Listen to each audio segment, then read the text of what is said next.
우연한 깨달음이라는 기적. 지금껏 논의된 대로 무의식의 놀라운 지혜는 두뇌의 어떤 부분이 기적에 가까운 방식으로 작용하는 것이라 정의할 수 있다. 그러나 무의식의 작용과 명백히 관련된 심령현상이라 불리는 것에 대해서는 여전히 아무런 해명도 못하고 있다. 신학박사 몬테규 울만과 스탠리 크리프너는 깨어있는 사람이 지속적으로 먼 곳에 잠자는 사람에게 어떤 영상을 전송할 수 있고 그 영상은 잠든 사람에게 꿈의 형태로 나타난다는 연구 결과를 말한 바 있다. 아직도 초감각적 지각의 존재를 확신할 수 없거나 과학적 타당성에 대해서 회의적인 사람에게는 이 논문을 적극 권유한다. 이러한 전송은 실험실에서만 일어나는 것은 아니다.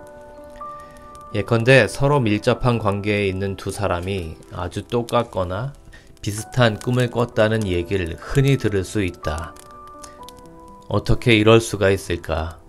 우리는 그 내막을 알 길이 없다. 그러나 이것은 엄연히 현실에서 벌어지고 있다. 과학적으로도 그 가능성은 충분히 인정된다. 나도 어느 날 밤 7개의 연속적인 영상으로 구성된 꿈을 꾼 적이 있다. 며칠 후 친구와 얘기하다가 나보다 이틀 전에 우리 집에서 자면서 그도 나와 똑같은 꿈을 똑같은 순서로 꾸었다는 것을 알게 되었다. 우리는 어째서 이런 일이 일어났는지 그 까닭을 알 수가 없었다. 그런 꿈을 함께 꿀 만한 무엇을 함께 경험하거나 함께 알고 있는 것도 없었고 그 꿈의 의미를 해석할 수도 없었다. 그러나 우리는 대단히 의미심장한 일이 발생했음을 깨달았다. 내 정신은 꿈을 구성할 만한 수백만 개의 이미지를 갖고 있다. 그러나 친구와 똑같은 이미지를 똑같은 순서로 추출할 가능성은 거의 없다고 봐야 한다. 이것은 너무나 희귀한 경험이어서 우리는 이것이 우연한 사건이 아니라고 생각했다. 잘 알려진 자연 법칙에 비추어 보면 거의 있을 수 없는 일들이 오히려 뜻밖에도 자주 일어날 때 이것을 동시 발생의 원리로 설명한다. 친구와 나는 우리가 그처럼 비슷한 꿈을 꾼 까닭을 알지 못했다. 그러나 한 가지 중요한 사실은 우리가 비슷한 시간에 그 꿈을 꾸었다는 점이다. 시간이라는 것이 이 신기한 사건의 핵심적 요소일지도 모르겠다. 앞서서 사고를 잘 내는 기질과 또 사고에 대한 면역 체계를 설명하면서 박살난 차에서 다치지 않고 나온다든가 또는 그 차가 망가지기는 하되 사람들은 다치지 않게 부서진다든가 또는 차 사고가 나더라도 사람들이 그 차가 부서지는 모양에 따라 본능적으로 몸을 움직인다는 등의 생각이 얼마나 우스운 것인지 이야기했다. 자동차가 승객이 다치지 않는 방식으로 파괴된다거나 승객이 자동차에 찌그러지는 형태에 알아서 몸을 맞춘다거나 하는 식의 자연 법칙이 있다는 말은 들어본 적이 없다. 두 가지 상황 모두 어느 하나가 다른 것과 인과관계에 있지는 않지만 언제나 동시에 발생한다. 그리하여 차에 탄 사람의 안전을 지켜준다. 동시 발생의 원리는 이런 사건이 왜 어떻게 일어나는지를 설명해 주지는 못한다. 다만 우연으로 돌리기에는 너무 빈번히 이런 식의 희귀한 결합이 발생한다는 정도를 표현하는 데에 지나지 않는다. 이 원리는 기적 그 자체를 설명하지는 못한다. 다만 기적이란 타이밍의 문제고 놀랍게도 일상적인 현상이라는 것을 설명할 뿐이다. 비슷한 꿈을 거의 동시에 꾸었다고 하는 사건 자체는 순전히 심리적이거나 초자연적 현상이기 때문에 이에 관한 통계 자료가 거의 없다. 아마도 심리적이고 비과학적인 현상은 대부분 그 의미가 불명확할 것이다. 그리고 통계가 있든 없든 관계없이 이런 정신현상이 지닌 또 다른 주요한 특성은 소위 운이 좋았다라는 점에 있다. 분별력 있고 매우 회의적인 명망 높은 과학자가 내게 치료를 받게 되었다. 바로 얼마 전 그는 다음과 같은 사건을 얘기했다. 지난번 치료를 마치고 난 뒤였어요. 날씨가 하도 좋아서 호수를 한 바퀴 돌아 집에 가기로 했지요. 아시다시피 호수 주변 도로에는 커브가 많잖아요. 아마 10번째 커브길에 거의 다다랐을 때였어요. 갑자기 모퉁이 저쪽에서 차 한 대가 달려올 거라는 예감이 들더군요. 생각할 틈도 없이 급정거를 했죠. 그러자 커브길 저편에서 갑자기 차가 튀어나오더니 중앙선을 넘어 내 차를 아슬아슬하게 스치고 지나가는 거예요. 만약 그때 브레이크를 밟지 않았다면 그야말로 황천길로 직행했을 겁니다. 그런데 거기서 서야겠다는 생각을 어떻게 하게 됐는지 모르겠습니다. 커브가 무척 많은 길이었지만 다른 길에서는 멈출 생각이 안 들었거든요. 게다가 전에도 자주 그 길로 다녔고 위험하다는 느낌이 든 적은 있었지만 차를 세우지는 않았거든요. 정말 초감각적 지각이라는 게 있는 건지 생각했습니다. 이 외에는 다른 설명할 길이 없군요. 동시에 발생하는 초자연적인 사건이지만 통계적으로는 일어날 것 같지 않은 사건들이 있다. 그런 현상들은 반드시 이로움만 주는 게 아니라 정반대로 해로울 가능성 또한 충분하다. 우리는 아슬아슬하게 사고를 모면한 경우뿐 아니라 기이하게 사고를 당한 경우도 수없이 듣는다. 방법론상 애로는 있겠지만 이 문제도 연구할 필요가 있다. 지금 나는 통계 수치를 들어 분명하게 설명할 수는 없다. 하지만 이로운 결과를 낳는 사건의 발생 빈도가 그 반대의 경우보다는 훨씬 높다는 것을 육감적으로 아주 강하게 느낀다. 꼭 사고에서 목숨을 건진다든가 하는 사건뿐 아니라 자신이 성장하는 경험, 삶의 질을 높이는 사건 등을 포함한다면 그 우연찮은 사건들이 초래하는 이로운 결과란 이루 헤아릴 수 없이 많다. 이런 경우에 해당하는 아주 절묘한 예로 칼 융이 꾼 풍뎅이 꿈이 있다. 동시발생에 대하여 라는 논문에서 말한 것을 여기에 전문 인용한다. 내가 드는 사례는 한 젊은 여자 환자와 관련된다. 우리 서로가 노력했는데도 그녀의 마음은 꽉 닫혀 열리지 않았다. 문제는 그녀가 지나치게 이지적이라는 데 있었다. 훌륭한 교육을 받은 그녀는 현실에 대해 고도로 세련된 기하학적 개념을 갖춘 데카르트적 합리주의로 중무장되어 있었다. 나는 그녀의 지나친 합리주의를 완화해 보려고 몇 번을 시도했으나 실패했다. 그래야 이제는 어떤 예기치 않은 사건이 일어나 그녀가 직접 자기 안에 들어앉은 완고한 지적 껍질을 깨주기를 바랄 뿐이었다. 어느 날 나는 창을 등진 채 그녀와 마주 앉아서 그녀가 쏟아내는 말의 잔치를 귀담아 듣고 있었다. 그녀는 어젯밤 아주 인상적인 꿈을 꾸었다고 했다. 누군가가 그녀에게 황금 풍뎅이를 주었는데 그것은 아주 값비싼 보석이었다. 계속해서 꿈 이야기를 하고 있는데 내 등 뒤에서 무엇인가가 유리창을 두드리는 기척이 났다.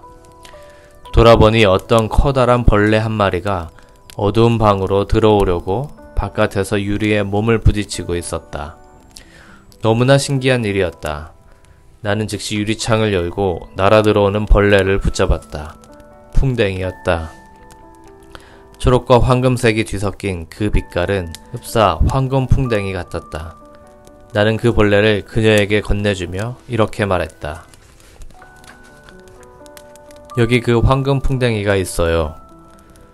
이 사건은 그녀의 합리주의에 그토록 바라던 구멍을 냈다. 그녀의 얼음장 같은 지적 저항을 무너뜨린 것이다. 이후 치료는 만족스러운 결과를 보였다.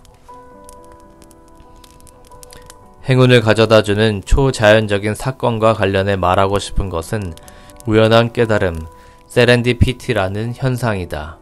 웹스터 사전에는 우연한 깨달음을 가치 있거나 호감이 가는 것을 일부러 애쓰지 않고도 찾아내는 재능이라고 정의한다. 이 정의에는 몇 가지 숨겨진 요소가 있다.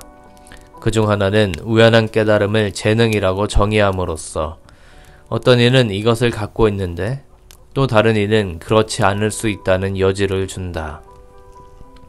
즉 어떤 사람들은 운이 좋고 어떤 사람들은 그렇지 않다는 것이다.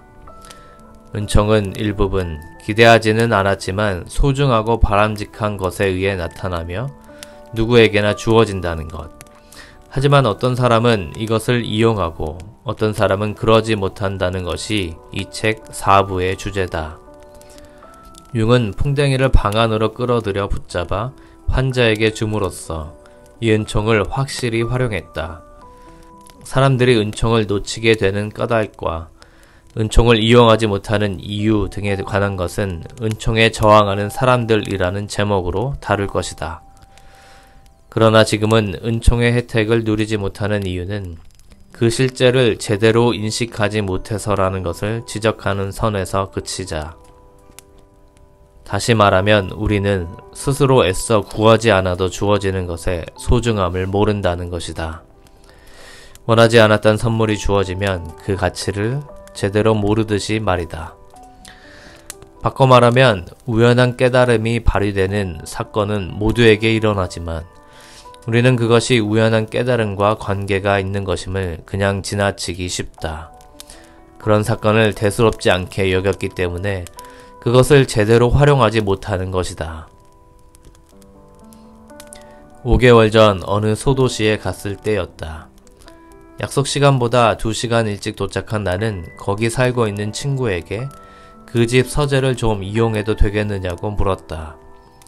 바로 이 책의 서두를 다시 쓰기 위한 작업을 하고 싶었다. 그 집에 도착하니 그의 아내가 나를 맞아주었다. 그녀는 내성적이고 거리감이 느껴지는 여자였다. 전부터 나를 썩 좋아하는 것 같지 않았고 사실 몇 차례 거의 오만한 태도로 적대감을 보인 적도 있었다. 우리는 약 5분간 어색하게 이야기를 나누었다. 의례적인 대화 중에 그녀는 내가 책을 쓴다는 말을 들었다면서 주제가 무엇이냐고 물었다. 나는 영적 성장에 관한 것인데 아직 제대로 다듬어지지 않았다고 답했다. 그런 다음 서재에 들어가 글을 쓰기 시작했다. 한 30분쯤 지났을 때 나는 예상치 못했던 암초에 부딪혔다. 책임감을 다룬 부분이 너무나 마음에 들지 않았다. 이미 논의한 개념을 의미 있게 하려면 좀 더 정밀한 보완 작업이 필요했다. 그렇지만 더 깊이 들어가면 전반적인 흐름에 방해가 될 것 같았다. 그러나 이 개념의 언급은 반드시 필요하다고 믿었기 때문에 절대로 빼고 싶지 않았다. 1시간 동안을 씨름했지만 아무런 진전도 보지 못한 채로 기분만 점점 나빠지고 힘이 쭉 빠졌다. 바로 그때 친구의 아내가 조용히 서재로 들어왔다. 머뭇거리기는 했으나 따뜻하고 정중한 태도였다. 조금 전과는 판이하게 달랐다. 스캇, 방해가 되고 싶진 않아요. 혹시 조금이라도 방해가 된다면 말씀하세요. 나는 전혀 그렇지 않다고 지금 암초에 걸려 도무지 작업에 진전이 없다고 말했다. 그녀는 손에 책을 한 권 들고 있었다. 우연히 이 책을 찾았어요. 이 책에 관심이 있을 것 같다는 생각이 들어서요. 아닐지도 모르지만 어쩐지 꼭 도움이 될 것 같은 느낌이 들어요. 이유는 저도 모르겠어요. 다른 때 같았으면 귀찮고 성가셔 그 책을 볼 틈이 없다고 거절했을 것이다. 그러나 그녀의 이상하리만치 겸손한 태도가 내 마음을 움직였다. 나는 그녀에게 감사의 말을 전하고 되도록 빨리 읽어보겠노라고 말했다. 그 책을 집에 갖고 오면서도 되도록 빨리가 언제가 될지는 몰랐다. 하지만 바로 그날 저녁 나는 어떤 힘에 이끌려 다른 것을 제쳐두고 그 책을 읽기 시작했다. 앨런 휠리스가 쓴 사람은 어떻게 변화하나 라는 얇은 책이었다. 책임감에 대한 내용이 그 책의 대부분을 차지하고 있었다. 그 가운데 한 장은 내가 꼭 하고 싶던 말을 아주 깊이 있고 멋있게 표현했는데 덕분에 나는 그동안 골머리를 앓아온 부분을 확장시킬 수 있었다. 다음날 나는 책임감 부분을 짧고 명확한 단락으로 요약한 다음 이 주제를 더 알고 싶은 독자를 위해 각조를 달아 휠리스의 책을 참고하도록 했다. 이렇게 하여 나는 공경에서 해방되었다. 이것은 대단한 사건이 아니다. 동네방네 나팔을 불 일도 아니다. 무시해버리는 게 더 좋을지도 모르겠다. 지금까지도 그런 것 없이 잘 지내왔으니까. 그러나 나는 은총을 입었다. 그 사건은 특별하면서도 동시에 평범하다. 일어날 가능성이 희박하다고 느껴지는 점에서는 특별하지만 이렇게 전혀 일어날 것 같지 않은 은혜로운 사건들이 실제로 주변에서 늘 일어난다는 점에서는 평범하다. 마치 풍뎅이가 조용히 창문을 두드린 사건처럼 이러한 사건은 우리 의식의 문을 두드린다. 친구의 아내가 책을 건네준 일 이후로 이와 비슷한 사건은 수도 없이 생겨났다. 내게 이런 일은 늘 일어나고 있다. 어떤 것은 의식하고 어떤 것은 기적 같은 본질을 의식하지 못한 채 받는다. 내가 그중 얼마나 많은 것을 스쳐보냈는지는 알 길이 없다.